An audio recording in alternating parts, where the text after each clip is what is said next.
Good afternoon, ladies and gentlemen. Welcome to the meeting of the Georges River Local Planning Panel for the 6th of April 2023. My name is Stephen Alchin and I'm the chair of the panel.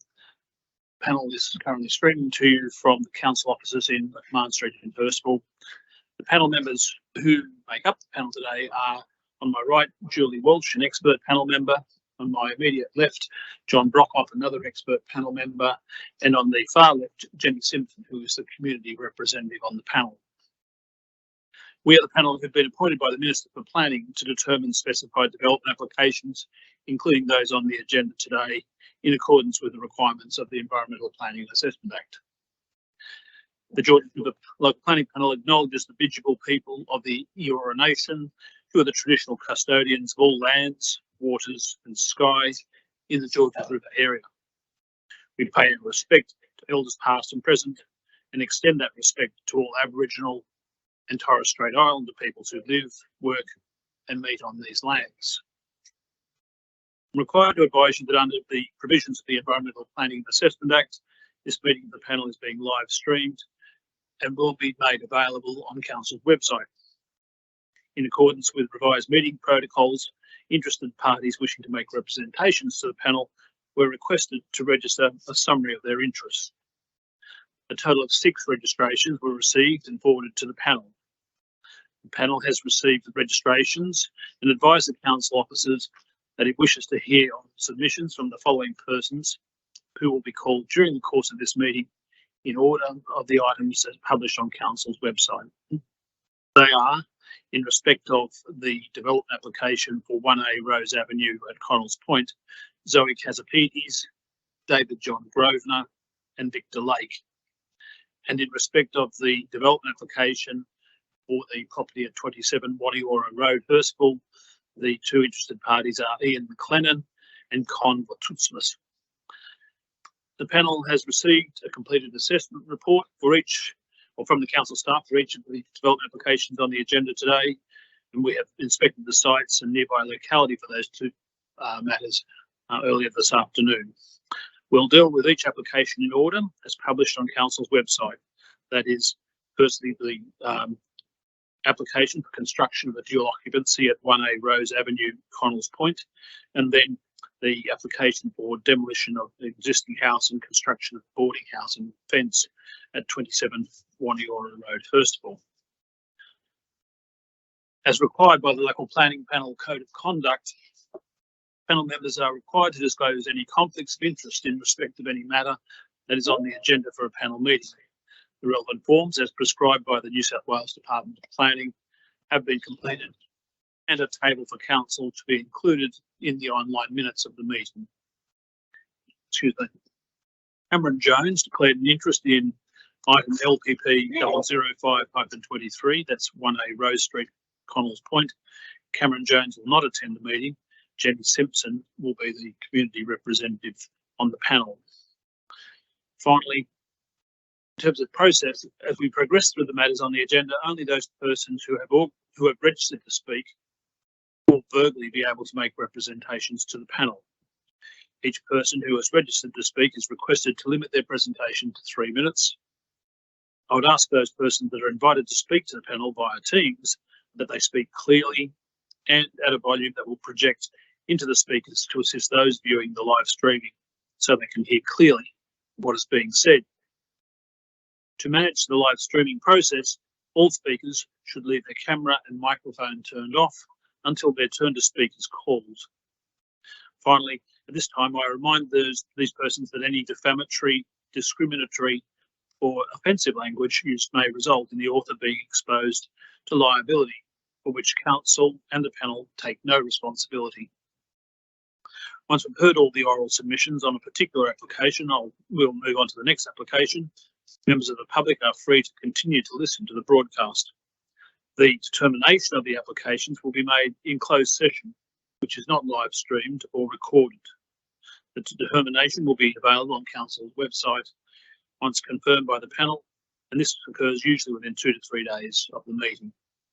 That's the end of my introduction. So we'll now go to deal with the first item on the agenda, which was the application for a dual occupancy at 1A Rose Avenue, Connells Point. The first speaker who has been registered is Zoe Kazapides. Ms. Kazapides, I can see, I think it's you on the Teams meeting. You have the floor. Thank you. Thank you, Chairman and members of the panel. My name is Zoe Kazapides and I reside at Queens Road, Connells Point. I wanted to take the opportunity today to voice my concerns in relation to the proposed development at 1A Rose Avenue. I have lived at Connells Point for around 8 years. Part of what appealed to us about the area was the natural beauty. And whilst I'm not opposed to development or modernisation, it needs to be delivered in a way which complements the surroundings and minimises impacts to other residents. I have concerns in a number of areas. The first one being privacy. The proposed development features lengthy balconies that peer over my home. These balconies run over 2 levels. Being a stacked development rather than a side-by-side duplex, I have been confronted with the possibility of now 2 separate parties impacting my privacy. There is minimal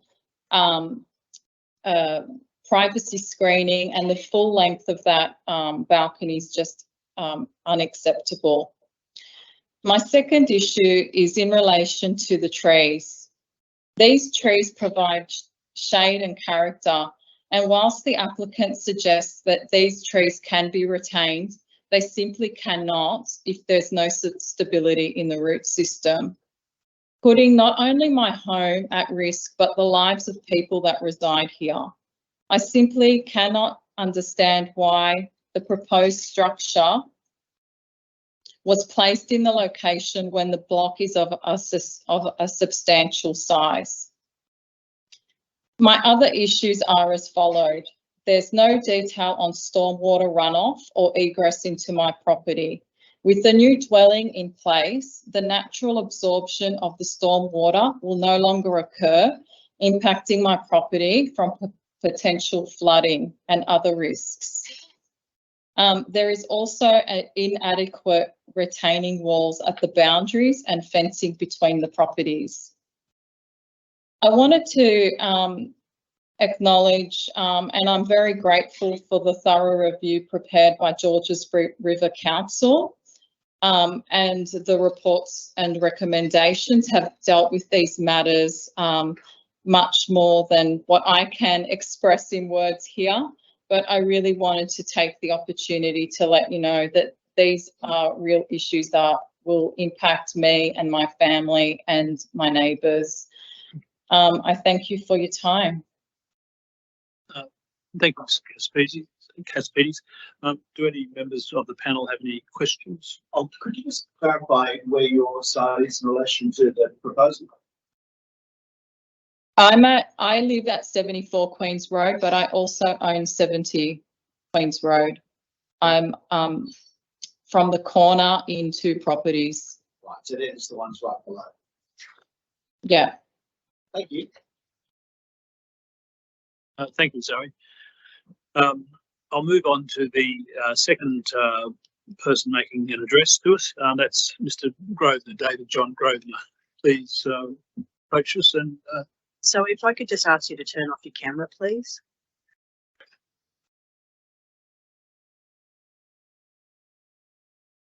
Hello, Mr. Grosvenor. Yes, we can. Okay, that's much better. Okay, thanks, Chair and panel members for inviting me to speak this afternoon. And I just wanted to, if you like, convey 4 objections to the proposed development. We've been living in Rose Avenue for 25 years, and we were attracted to that suburb for the same reason Ms. Kazapides was.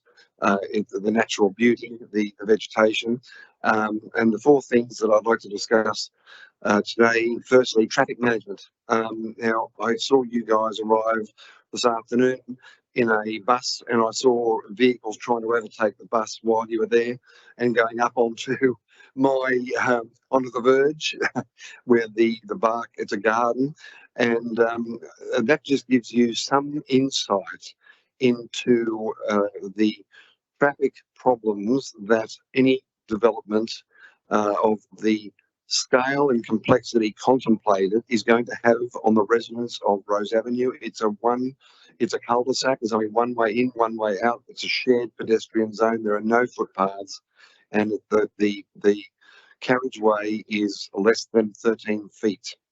It's about 3.8, 3.9 metres. Construction vehicles coming up and down even that short space of Rose Avenue and parking there, and graders and excavating equipment and trucks removing spoil. It's going to be traffic chaos for the residents, and there's probably about 36 homes. Second thing is vegetation management. I spoke to a gentleman who told me that the council was going to waive its tree preservation order in respect of that development and allow native vegetation to be removed on the basis that other trees were going to be planted. Needless to say, we have been witnessing the reduction in native forest in Coles Point for the past 25 years to the detriment of the fauna and indeed the attractiveness of the suburb. Third thing was the excavation itself. These are considerable earthworks. You saw the slope of the site. They're proposing a subterranean parking lot, and I have not been instructed as to what impacts that could have on my property. We're only 14 metres away from the excavation site, and I think if council does approve it, or the committee approves it, we need to have some sort of a condition that there's an unconditional bank guarantee or something to compensate any parties that suffer damage as a consequence, because I don't really relish the prospect of having to pursue developers or owners through the courts for damage. The last thing, architecture is a matter of personal taste, but that structure is not in keeping with the dwellings of the area, and frankly, it's probably more suited to something that's like a military defence of the Germans' Atlantic Wall in World War II.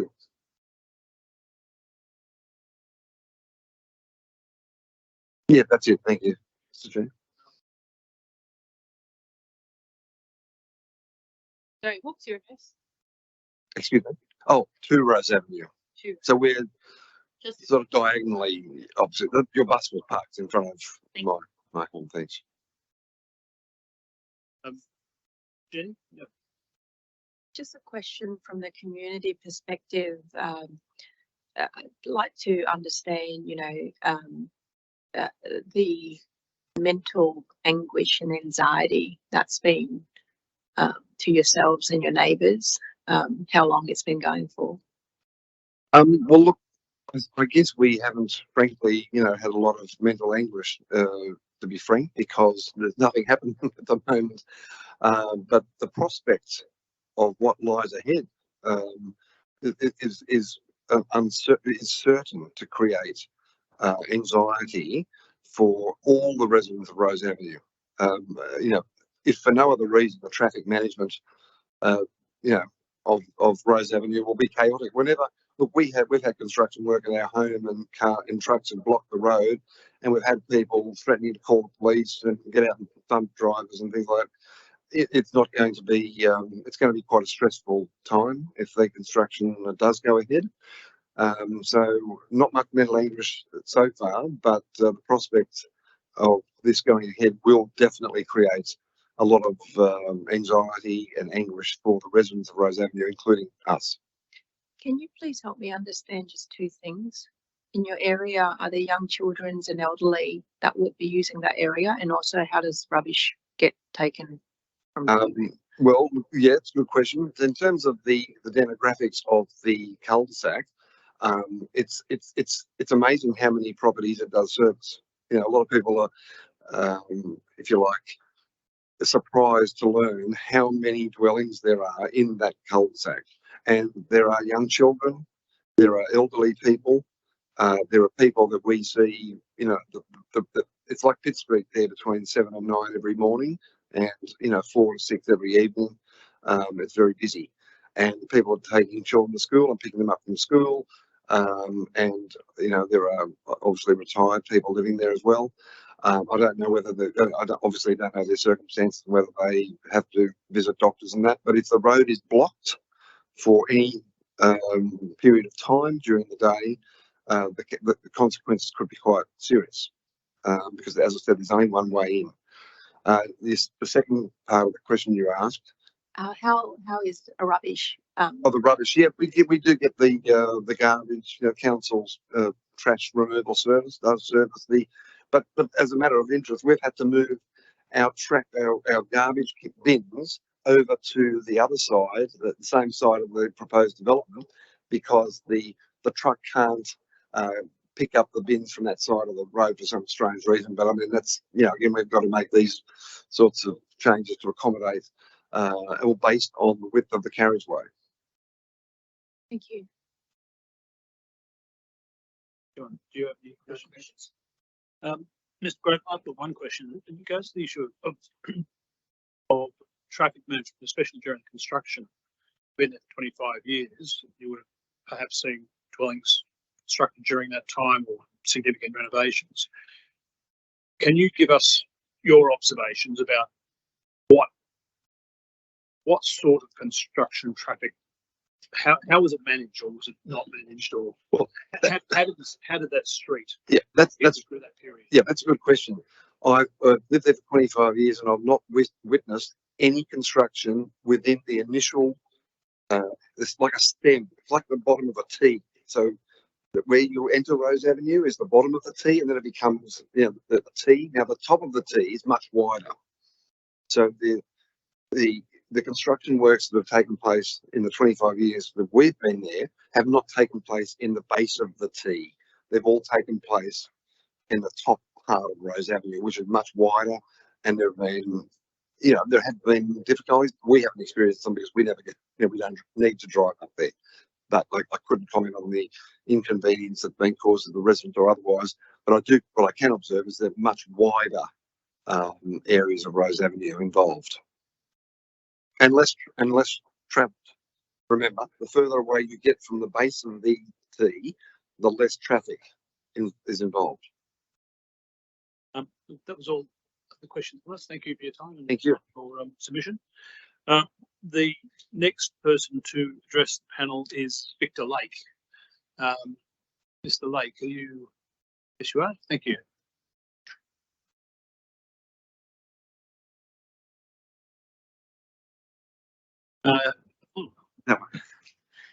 Good afternoon, panel. Thank you for the opportunity to present, I guess, our aspect or our view of the proposal. Very lengthy report, predominantly all compliant. It seems that there are two main issues here, two trees. And there are some other minor components in regards to privacy, but in regards to privacy, I'd say that we're 7.5 metres and 8.5 metres from the rear of the adjoining properties down the hill.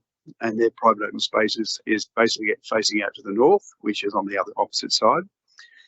As you would have seen today, that their rear yard is quite steep.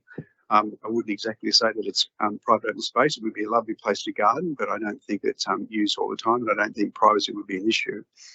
The reason why we actually have the balconies on that side there is to give the two occupants in that dwelling the opportunity of having northern light and to possibly even have some views. But it also gives them an opportunity to clean their windows, which is a difficult thing in these areas.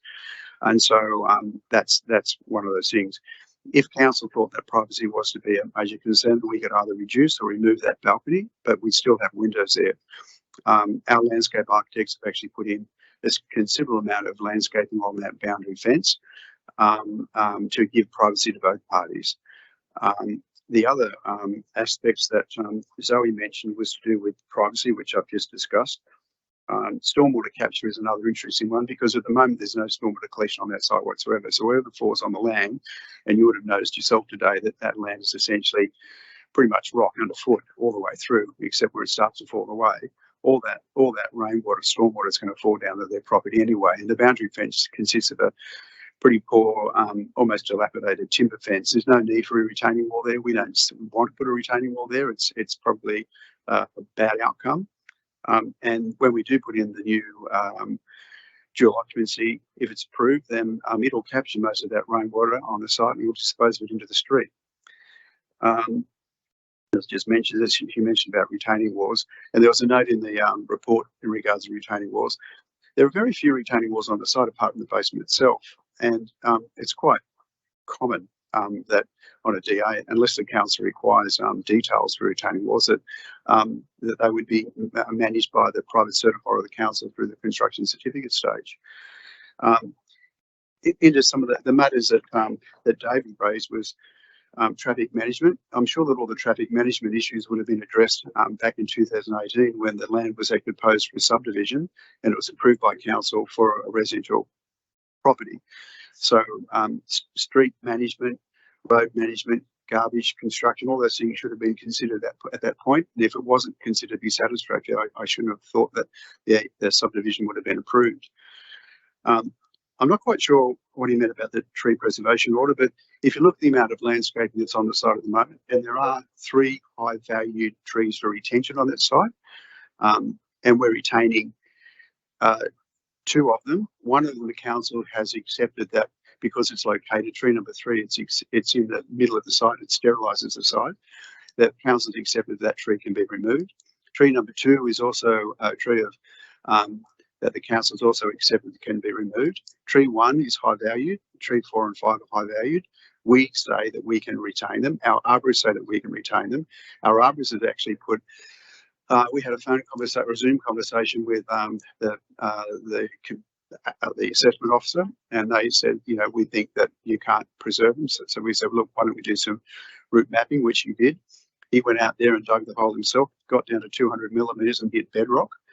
And to the south of that, it is rock. So it's been reported in the report. It does say that there's likely that some of the minor tree roots may be accessing through that rock back out to the south, and that would be for, I guess, for nutrient, for water value, but primarily for stability.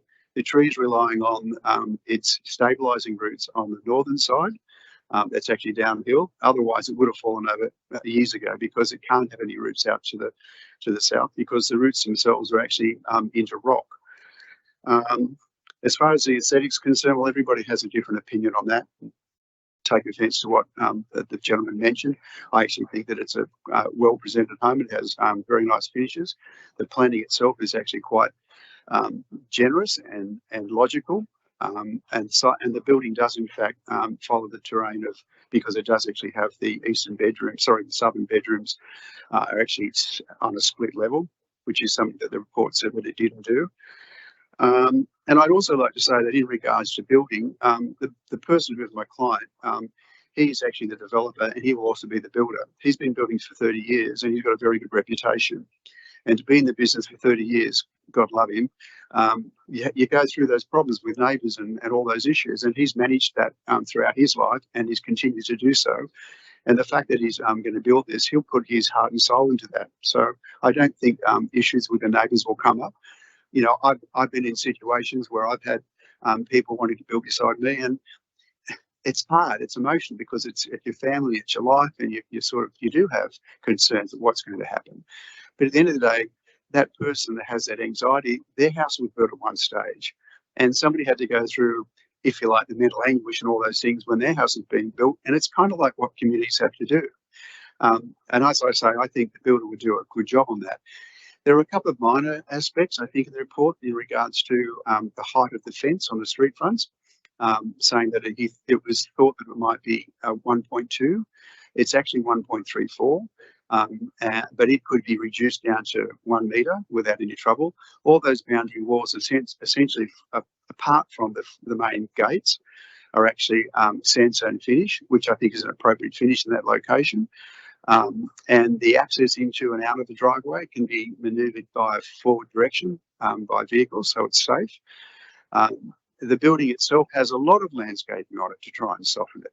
You know, and I have to say up front too that I'm a big lover of landscaping, and if you look at any of my work that I've done over all my years of practice, the integration of landscaping and architecture is very important to me. And I hate the fact that we have to take 2 trees down, but those 2 trees at some point, I mean, I tried my best to try and preserve them, but as I said, tree number 3 is in a location that sterilises the site. So I think it boils down to the fact that we've got a landscape architect, we've got a council arborist and we've got a consulting arborist that fail to agree. And I don't know how we resolve that. You know, if the council thought that if we were to investigate further to see if the tree roots were actually going further below that 200 millimetres, we'd have to get machinery out there to jackhammer the rock to try and find out where they're going. And my arborist has been doing this for a long time, and he does a lot of tree root mapping. He's also said that even with where the building's located in his report, that the trees being of good vitality will be able to stay there and enjoy their time in that location. So I don't have any further to ask to offer, but I'm happy to answer any questions. Thank you, Mr. Lake. Personally, any questions from members of the panel? I just had one. In the proposed reasons for refusal 2B on page 45, it refers to the Connells Point and Carl Bay locality statements, and I wondered whether you could advise me whether there are any other basement car parks for dwelling houses or dual occupancies in this locality. I haven't done that research. I think if probably the better person to ask it would be somebody on council that actually got records of that. But I'm happy to do a drive around and provide that advice to you if you're mind to give me more time to do that. I just wondered if you. I don't know for sure. But coming back to basements, so basements are probably the most efficient way of actually getting car parking onto a site, particularly when you've got a sloping site the way we have, because it can enter at a low level.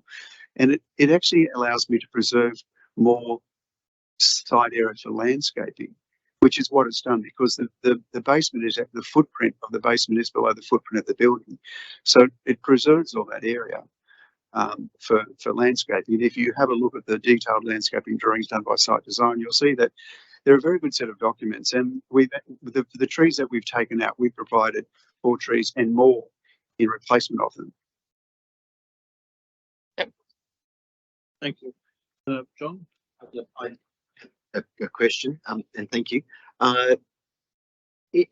Given that trees 4 and 5 were pivotal in, I understand discussions at pre-DA stage and through the design development of the application, did you consider, or is there in existence a form of design of the building footprint that provides a margin of additional safety for the root zone of those trees? We've obviously the basement has to conform to other off-street parking requirements and manoeuvrability. You could possibly put in a turntable so that the manoeuvring space was limited. And if that was the deal breaker, then I'm sure that the builder and developer would probably entertain that. But to try and have a building that isn't reliant upon other, mechanical methods, then the way that we've designed the basement at the moment is probably as tiny as I can make it. But if you look at our TPZ drawings, you'll see that the amount of area that the building sets into the TPZ, it's quite minor. And according to our arborist, it's acceptable under the Australian standard. The arborist is actually available on a Zoom meeting if you had questions for him. So if that was any benefit. It wasn't so much a question about the TPZ itself. It was really about the design development process. And I guess my question is, were different types of parking, basement, or building footprint proposals considered that could provide a greater margin of safety? You can see on this drawing here that we've swept that driveway as quick as we could. It's on the low side, so I can actually keep the building, get the headroom over the driveway low enough so that the ground floor doesn't raise up and consequently have implications with height of building down the track. And there were no at-grade solution. Everything involved a basement. Well, one of the points that Zoe mentioned was that if I had a side-by-side dual lock, would that have been a better outcome? And if I had a side-by-side dual lock, I would have had more issues with getting car parking on that side. And secondly, the southern dual occupancy would have struggled to get correct solar access. Whereas by having a stacked dual occupancy allows them to have single level living, which is fantastic. It's very likely that these dual occupancies will be for downsizers. They'll have single level living for their primary spaces because they've got a basement with a lift and lift service access to all their apartments. And also they both get a view. And well, they both potentially get a view, but more importantly, you do become complacent with views at times, and the views are distant, and we actually will have a lot of plants between us and the view anyway, one with the two trees already. But it's more important to have sunlight, particularly as you get old, because you just need to sort of warm the bones up. Do you have a question? Can I please ask the developer that you mentioned that has many years of experience, is he from the local area and has he done any local development in the area? He's been working in Sydney. As far as working in Oatley or Connells Point, if you just give me 1 second, I can ask him.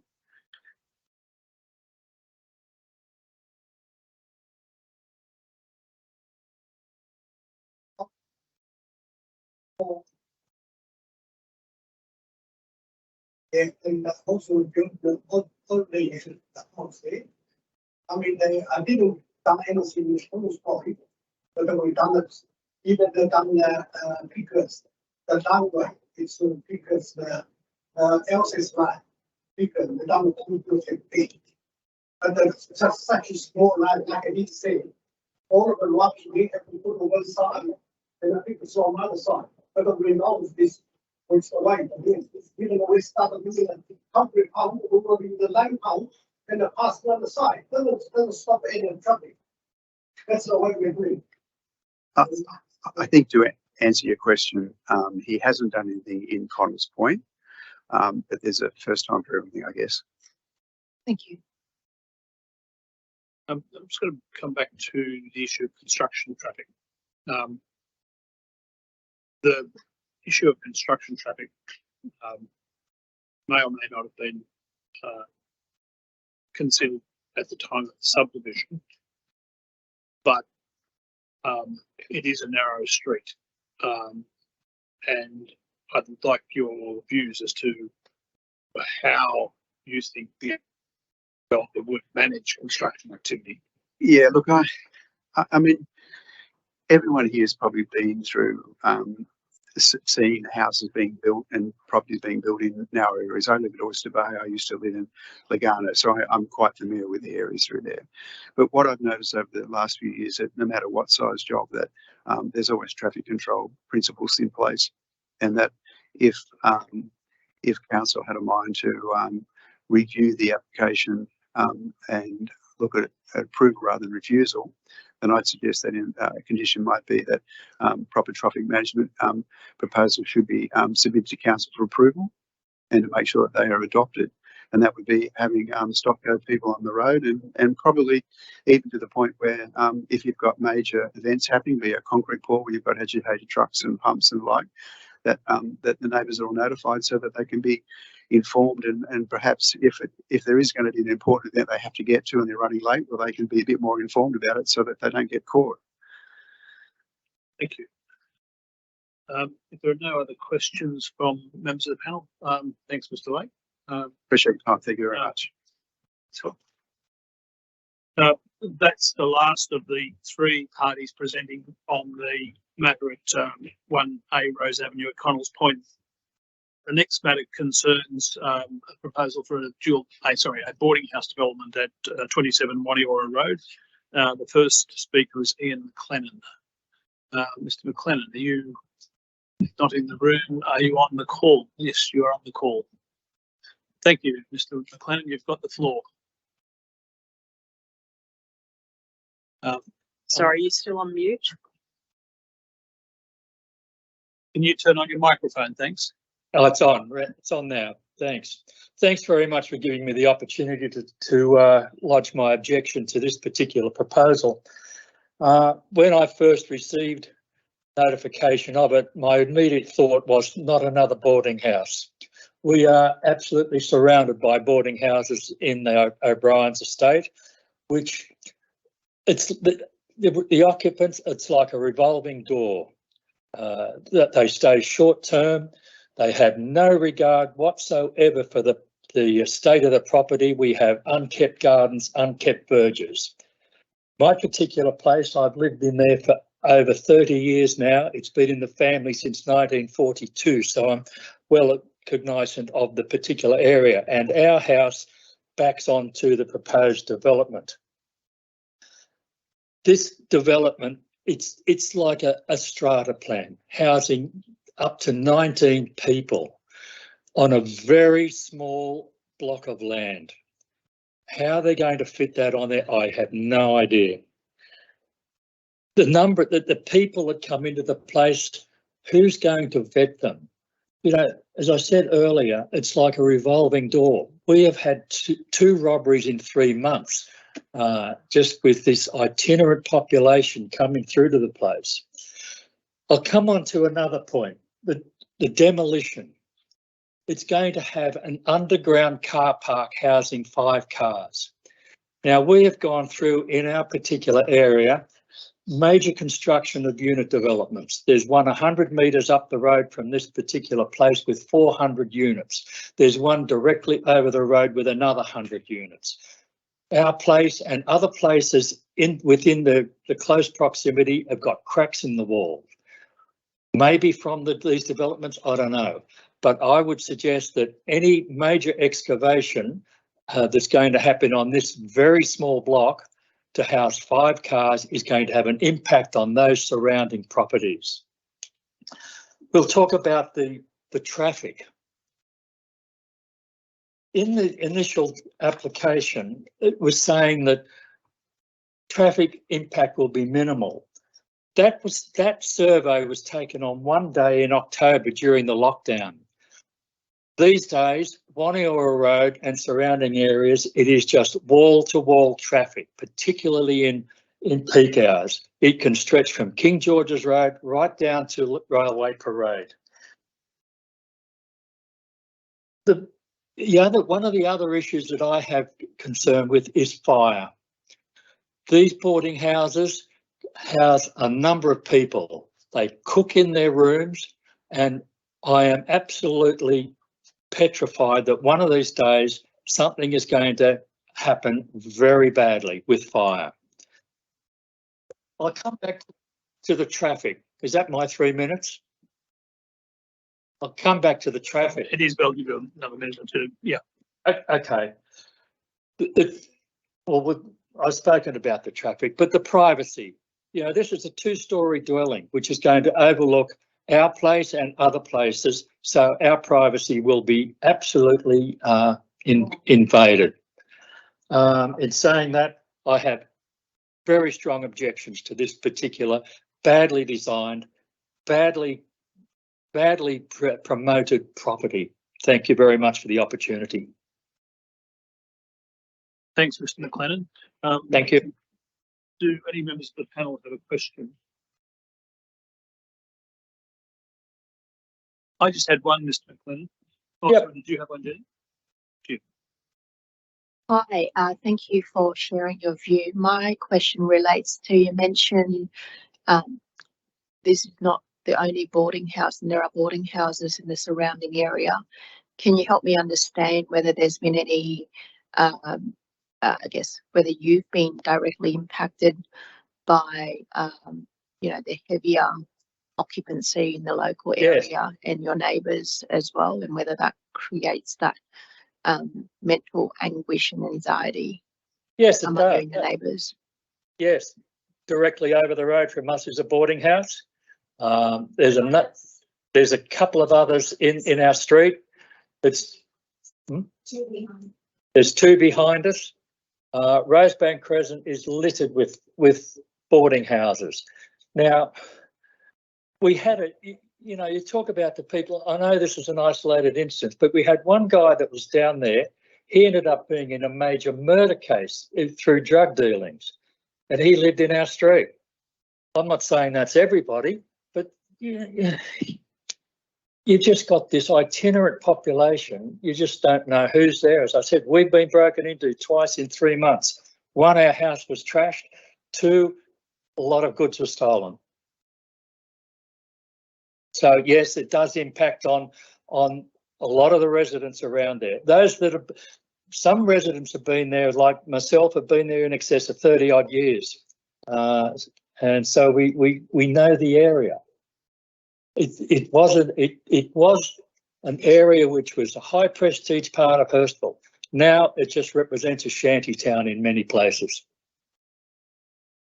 Thank you, Mr. McLennan. Thank you. I just had one final question. Can you just help me out?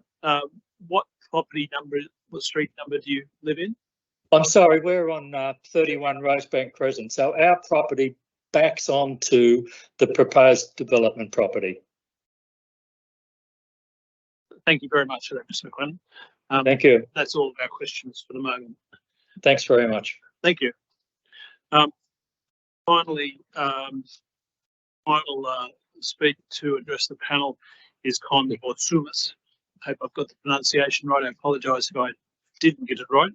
Con, if I can call you that, you've got the floor. Yep. Thank you very much, Chair and panel.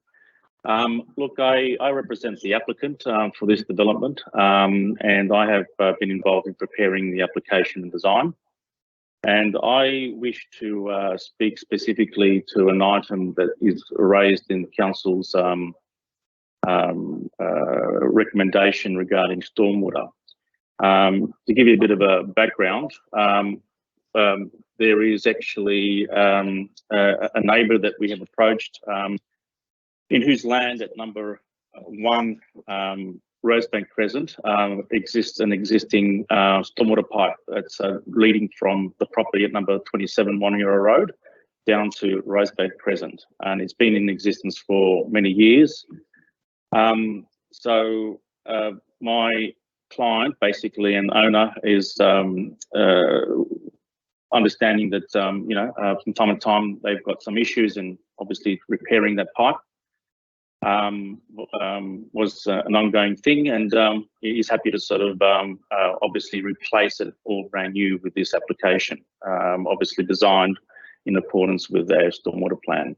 One of the items that the council had requested at the time was that we establish an easement. It was an initial understanding that this was a private treaty done with the pipe. It wasn't known to us that there was an existing easement. However, after extensive research, we have established that there was a registered easement on title made in 1972 for this property, to which number 27 had benefit of drainage. We have tabled the copies of the certificate of title and also the dealings with the panel when we apply to register to speak. I hope that the panel actually has copies of these documents, and it was, I guess, something that the council wanted to be established in order for them to determine the application. And I note in the recommendations, the reasons for refusal state this very item. And I just wanted to go on record and actually clarify that subsequent investigations has actually found a registered easement. And we were hoping that the panel can review this information before making any further decisions. Apart from that, I have read the recommendations and report by the council, and we've actually worked together with the council to address any issues that have come along the way during the life of this application. And I stand by these recommendations in their report. And if there's any further questions, I'm happy to answer. Thank you very much. Before I pass over to the other panel members, I can confirm, yes, that the panel has received copies of the title documents that you supplied to the council. So we have the benefit of those. Thank you. Before I have any questions, any other members of the panel have a question? Julie? I just wanted to ask, is your understanding that to comply with the council's drainage requirements that work would be required within that drainage easement?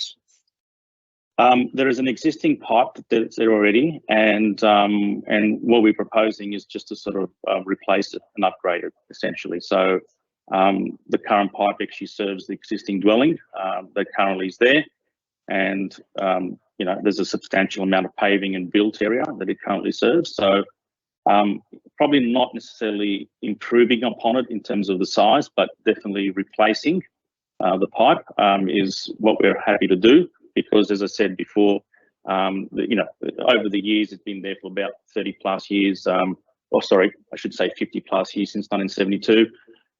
Obviously, the pipe has actually sort of decayed in some areas, and we're wanting to look at replacing it within our rights for the easement. And the stormwater plan has actually also improved upon an OSD system for the site. And would that require the digging up of the surface of one Rosebank? The pipe is mainly submerged, but it does actually rise in one area.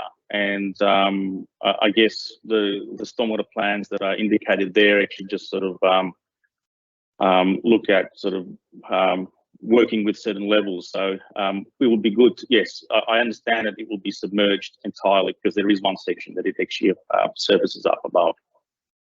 And have you had discussions with the owner of, or has your client had discussions with the owner of One Rosebank about? Yes, they have, and we had a meeting together with our stormwater engineer, and you know, we had gone through all of their concerns and comments. And the latest stormwater plan actually reflects a design that tries to address those. I think the pipe in one location, because it surfaced, I think it settled differently.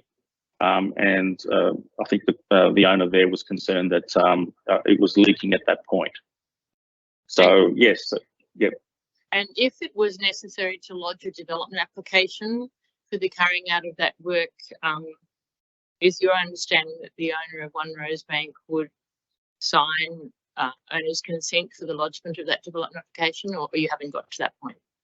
Well, what the council was requesting at up until this point is actually that a presence of an easement, or at least an agreement for an easement. I'm happy for council to put relevant conditions in there that you know would allow that, or actually require that. But yes, we will be obviously getting the owner's consent to go in there and actually rectify. In fact, it has been his request in the past for the owner to go and actually, you know, do a bit of tinkering and fixing up the pipe as it is. So you would anticipate that the owner of One Rosebank would cooperate in that process? In terms of fixing the pipe, yes, I definitely from his comments, yes, that's my understanding. Thank you. Thanks, Mr. Kumas. Jenny or John, do you have any questions? Hi, I'm not sure whether you know the answer to this question, maybe the owners will.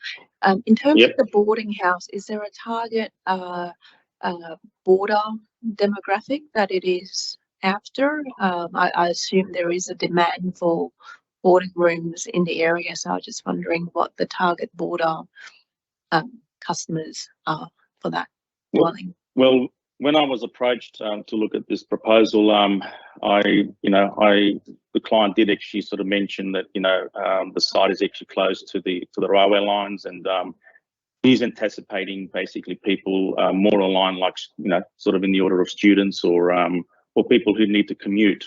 You know, they could be sort of workers that need to be here, you know, on a short stay arrangement, pretty much, that may need to communicate with you know, I guess the CBD or other sort of urban centres. So that's I guess his main target, but he hasn't specifically, you know, asked us to sort of design to any particular type, but I think we need to give a bit of flexibility. You can see that there's actually a mixture of sizes, like there's double and single lodges, and they've all got self-contained amenities. So Yeah, so I think it's more to do basically with professionals and students, given its location to the railway station, public transport in general. Thank you.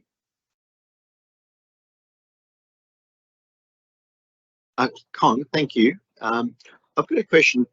It seems from the reporting that there's still evidence being sought about the adequacy of arrangements for stormwater disposal, notwithstanding you successfully uncovering the information about the easement.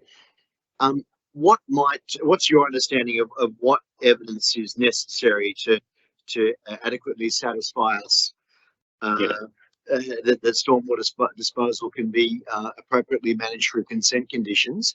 And if there is further information required to get to that level of satisfaction, how long would it take you to provide that information? With my discussions with the planning officer who was dealing with the application, their main requirement was an agreement with that neighbour to register an easement. That was their main request, and we had provided various correspondence in the past, and obviously more recently with a letter through a solicitor. Now, this was obviously before we were aware of the situation with the existing easement. So, as I said, my understanding specifically in correspondence with the planning officer was more to do with getting agreement with the neighbour to register an easement in principle. So just in follow-up, so is your understanding that the nature of the design of stormwater measures in your plan is sufficient to manage stormwater disposal according to council's requirements? Yeah, that's my understanding. That's correct, because it has been designed by a hydraulic engineer with council's policies in mind, and his design was never questioned. And you can see it basically. There was a report and a series of plans and calculations that were provided. I'm not a hydraulic engineer to sort of elaborate on all of that, but I guess their design was never questioned. What was specifically required before we were able to provide it was, as I said, an agreement with the neighbour about the easement. I guess you can also refer to the actual planner themselves in their regard. I guess I'm still coming back to this question. The existence of the easement, I understand, but in terms of the design response to that easement and the adequacy of that design response and the evidence associated with that design response to meet council's requirements, in your understanding, does that require further work? And if it does, is there a time associated with that? Look, we're happy to refer this to our hydraulic engineer and any other comments from council to make a response to that, if that's what you're asking. And I guess we could sort of provide an answer specifically to your question from the hydraulic engineer in a reasonable time. I know that there's Easter break coming up, but I would normally ask for 2 weeks. It's what's normally been requested from us in the past. So I'm hoping, I'd say 21 days. We're happy to sort of provide a response to that from the hydraulic engineer in light of this easement sort of being tabled. Thank you, Chair. Thank you. Mr. Vortsoumis, I have two questions. The first one again deals with drainage, and it's to some extent in two parts. Yeah. When we were looking at the site this afternoon, it was unclear to us where the existing pipes might drain into the street. The easement shown to us runs parallel down what would it be, the northern boundary of 1 Rosebank Avenue. But we noticed there was water that, or a pipe rather, that exited onto the Rosebank Crescent diagonally across the property.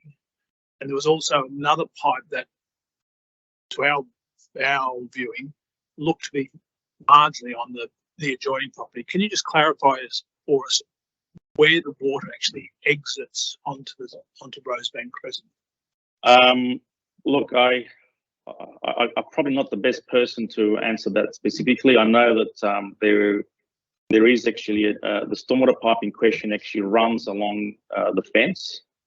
There are other pipes that actually service the property itself. That's number one, as opposed to the drainage pipe from number 27. As to where they actually exit, I mean, there's actually 2 outlets on the street at the curb. Obviously, we haven't sort of made any sort of surveys basically as to which outlet actually each takes, but I would presume that the one closest to the easement would probably be for the interallotment drainage, keeping in mind that when it exits at the bottom, the land does actually have a slope, and my understanding is that all the pipes go on a diagonal, basically to fall in line with the fall of the road, rather than actually coming straight out. I'm just saying that the pipe that falls diagonally across the property may in fact just be serving one Rosebank Avenue, one Rosebank. That's correct. It's just an issue in terms of us just understanding the issues. Second question about, or part of the drainage question, relates to something you said earlier about, I got the sense that you're saying the owner of one Rosebank Crescent is interested or happy or willing to have some sort of agreement to get the piping and the drainage in the easement repaired and made fit and proper now for current conditions. Is that documented anywhere at the moment? I mean, short of getting any owner's consent for a development application, or if it's required for their future works in the easement, is there any letter or anything of that nature that exists as to the owner's intentions or willingness to negotiate? I can look. Our discussion at the time basically was mainly focused in actually registering an easement with the neighbour, but look, there was a meeting on site, and we can provide a little bit more of a detail. But I guess the owner was just sitting there talking to us, and we were taking notes. But if you're requiring a letter from the owner, then I guess we can investigate that and provide you with his main issues, basically, with that pipe. That's what you're asking. Yeah, it's an issue for us as we sit here this afternoon, just trying to understand where the discussions are at. My final question actually has nothing to do with drainage, but construction traffic. It's a challenging site in terms of construction, given the amount of traffic along Moniora Road. There's nowhere to park.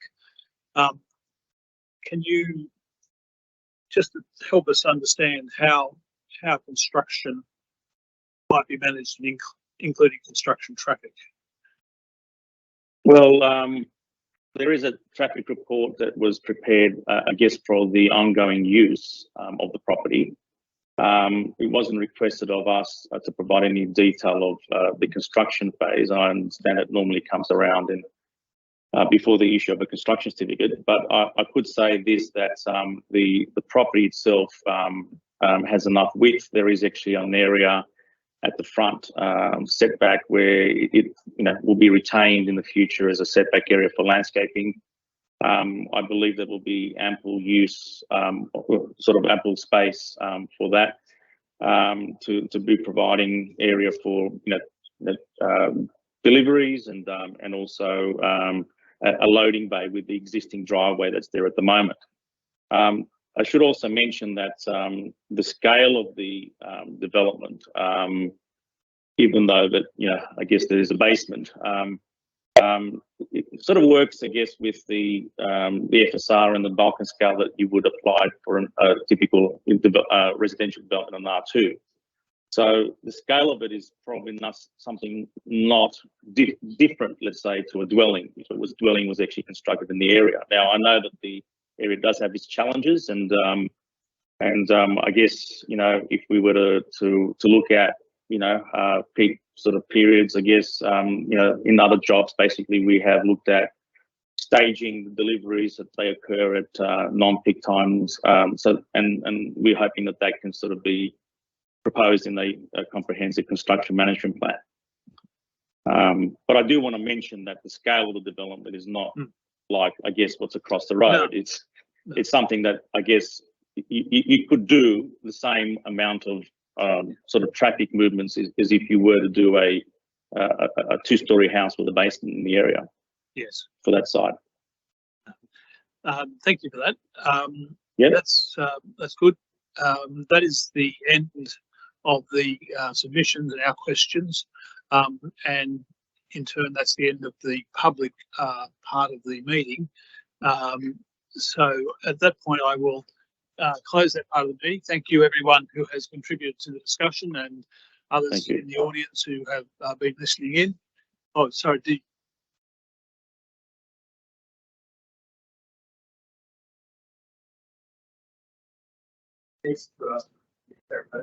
Yes. Could you maybe just slightly unusual, but if you could just come up to the front here, and we just so it can be recorded, and people can. If you could also just identify yourself.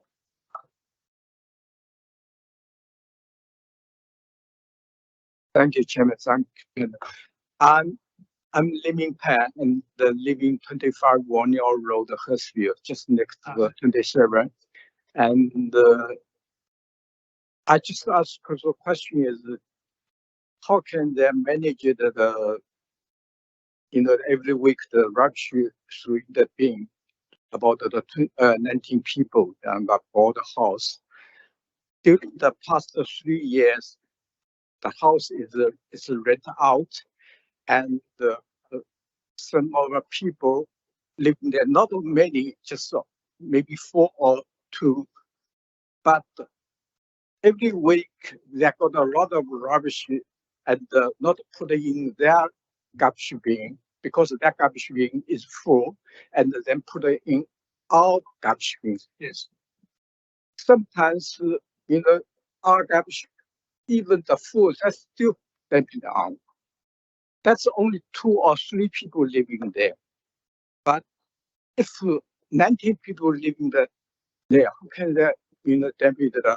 That's rubbish. I just don't understand. And yeah. I think what we'll do is I'll take that as a submission on the application. It's conventional or normal to pay attention to waste management, particularly, as you say, 19 people on this property, so that'd be required. If the development application is approved, it would be subject to conditions about the management of garbage and rubbish. Yeah. And both in terms of the size, the number and size of garbage bins and the waste disposal area, but also management of the garbage bins so that would be, if we are of a view that the application could be approved, it would be subject to conditions on management of garbage. I suppose it can't stop people from just acting immoderately and poorly, but what we can do through the planning system is try and ensure that there is reasonable provision for adequate garbage disposal on site, and through the plan of management for the boarding house, some means of requiring the management, or the boarding house to be managed in such a way that complaints about garbage are taken seriously. That's probably the limits of what we can do through the planning system. But if I may, we'll take that and record that as another submission, if that's okay. Yeah, thank you. Good. Thank you very much. Yeah. And perhaps if you wouldn't mind, just for the purposes of the minutes, could you just perhaps talk with our colleague over there and just give your name? So I didn't quite catch your name. If you could just Actually, I already. I have Yeah. lemons here to register, but wasn't going to speak. Yes, So I have all these details. Thank you. Okay, thank you very much. Cheers. So that is the end of the public part of the meeting. Again, thanks for your participation, and we'll now move into closed session.